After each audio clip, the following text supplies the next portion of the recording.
Today I have the JBL Flip 5 in front of me. This is one of my favorite sound bars I have ever owned. One of the reasons why I like it is it travels very well. It's very compact, but has a very defining sound. Here on the left and the right, we can see where the bass comes out of, and the sound comes out crystal clear out this area here.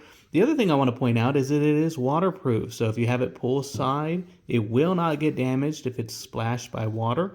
Real easy to control. All you're going to do is push this button here to power it on. And we can see how much battery we have here. Connect via Bluetooth. We also have a way to charge it right in here. The other cool thing is that it does have a sync feature, so if you have multiple of these, you can pair two of these portable speakers together and have surround sound or stereo sound coming out throughout multiple locations wherever you're streaming this music from. But all in all, the sound from this device comes out really good. I'm really happy with this device. A very smart purchase, and you can usually pick this up for under $100.